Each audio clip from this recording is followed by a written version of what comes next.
I'm here today in front of the church that I attend, and something's happening here, even amid a pandemic. This church is growing, it's adding on.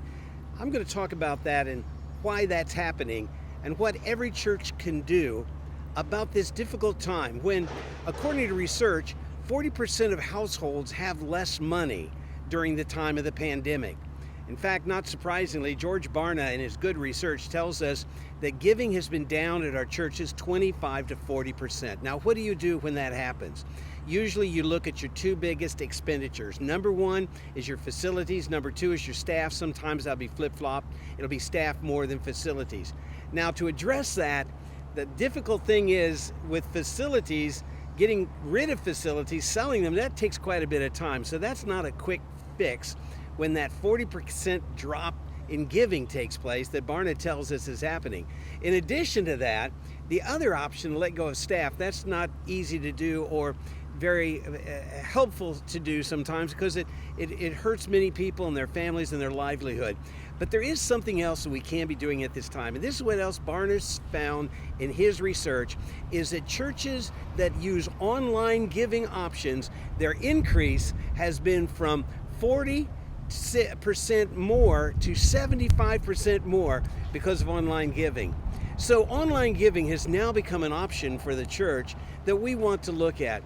In fact, the Bible tells us in 2 Corinthians 6, chapter 8. In fact, that's my pastor right back there. He's always snooping a little bit when people are around here filming things. But he's here with the youth group tonight.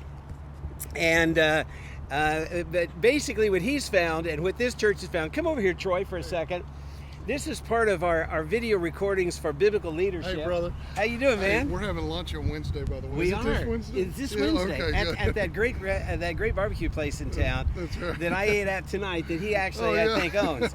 But, something, let me ask you about this. Yeah. Here at the church, have you seen an increase of giving because you've offered online options to give? I think so. Matter of fact, we were nervous about taking away offering baskets, Yes. and because during the COVID thing, and we're like, okay, but we kind of made the push to do everything touchless, and it made us intentional about saying we have 4 ways to give. We talked about it more, and we pointed people in person and online to give more, and I think we've definitely seen an increase. Well, that's good to know. That's what I was talking about today with our listeners on biblicalleadership.com. If you'd like to take a look at the book, if you sign up for biblicalleadership.com, you get a free copy of my book. They're giving that away, a digital copy, in which I talk about these options that we can do during post-pandemic time to make the most of the opportunity. And that's what we want to talk about today. What can you do in the post-pandemic period? This has been Bob Whitesel again for 3 minutes of strategic thinking, and this is this week's. Thanks, Troy, for just dropping in, man. That was the Lord. God bless you, brother, and thanks man. again for Take tuning care. in.